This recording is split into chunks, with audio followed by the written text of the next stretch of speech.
Bonjour à tous, aujourd'hui je vous propose le concentré de vie numéro 6 et j'ai pensé à vous par rapport aux fêtes de Noël, qu'est-ce qu'on pouvait apporter de concentré de vie. Eh bien, c'est la notion de présence dont je vais vous parler aujourd'hui dans cette vidéo, puisque dans les réunions familiales ou réunions amicales, il se passe souvent des choses certes agréables d'une certaine manière et d'autres choses moins agréables qui sont liées justement à la présence. Pourquoi? Parce qu'en fait, dans une réunion comme ça, même si on n'est que 6 à Noël, à voir si tout le monde va respecter ça, mais déjà à 6, ça peut se jouer. Qu'est-ce qui se passe dans cette réunion? Eh bien, en général, on passe d'une conversation à une autre, qui sont souvent courtes, entrecoupées, d'une personne à une autre.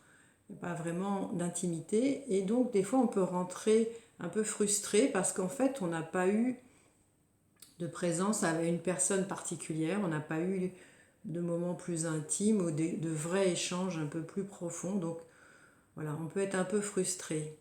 Alors, ce que je vous propose d'essayer à Noël éventuellement, c'est de décider de prendre ce temps, d'être avec une personne de votre choix, d'avoir un vrai échange qui n'a pas forcément besoin d'être très long, mais qui vous donnera le sentiment d'être nourri, d'avoir vraiment partagé quelque chose de plus profond et donc de quelque chose de plus vivant qui vous satisfait mieux.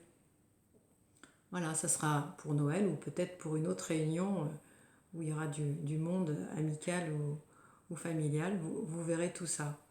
On avait vu précédemment aussi dans une vidéo qui était sur le ralenti que d'être présent à ce qu'on mange, donc de profiter de ce qu'on mange au niveau gustatif, au niveau du plaisir qu'on peut en retirer, eh bien ça apportait non seulement ce bienfait-là, mais aussi le fait de mieux digérer, le fait de sentir un peu plus qu'on a faim ou qu'on n'a plus faim. Et donc ça aussi, cette présence à ce qu'on mange et à ce qu'on fait apporte des bienfaits. Après, la présence à soi, c'est quelque chose qui ne va pas de soi, justement. C'est-à-dire que ce n'est pas quelque chose qu'on nous a inculqué et auquel on fait forcément attention. Présence à soi, ça veut dire quoi? Ça veut dire justement avec qui j'ai envie d'être ou de ne pas être.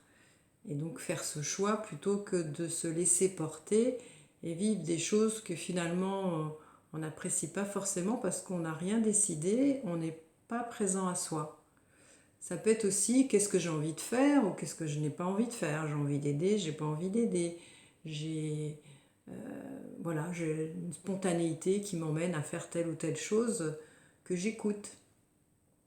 Et ça peut être aussi à quelle heure j'ai envie de rentrer. Est-ce que j'attends que tout le monde décide de rentrer et je suis tout le monde alors que ça me pèse parce que je suis fatiguée, j'ai envie de rentrer plus tôt?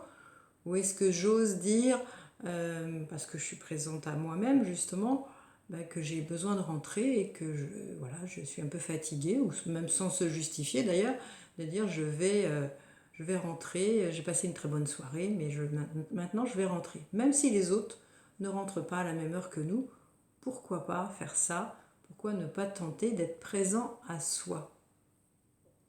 À côté de cette présence à soi, ce qui me semble aussi très important, c'est d'être présent au sens de cette fête de Noël. Cette fête de Noël, c'est la célébration de la naissance de Jésus. Et qu'on soit croyant ou non, en fait, Jésus symbolise quand même des choses qu'on connaît bien, c'est-à-dire l'aide aux démunis, aux pauvres, aux miséreux, aux gens dans le besoin. Et même si on n'est pas croyant, comme je le disais, on peut se rapprocher de ce sens-là qui est fort, qui est important, c'est d'aider l'autre dans son besoin et dans sa difficulté. Alors ça peut se faire de plein de façons différentes, puisque des fois on n'a pas le temps, et donc on peut participer financièrement pour une association caritative, mais on peut aussi donner un peu de son temps si on en a aussi. Et puis ça peut être s'occuper de voir si les voisins sont un peu dans le besoin, démunis, seuls, ou même dans notre famille. Il peut y avoir des gens aussi qui sont plus fragiles, qui ont besoin d'attention, qui ont besoin d'aide, et qu'on fasse attention à eux, qu'on les aide, qu'on les soutienne.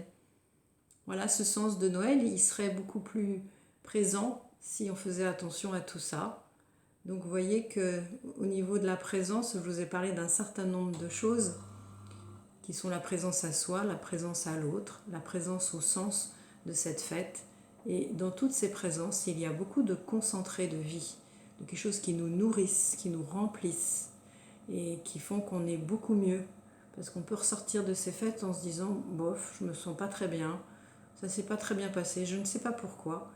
Eh bien c'est parce qu'on n'a pas fait attention à toutes ces choses dont je vous ai parlé. Alors je vous souhaite de très bonnes fêtes, en étant bien présent à tout ce que vous vivez, et on vous retrouvera très bientôt en 2021, en pleine forme j'espère.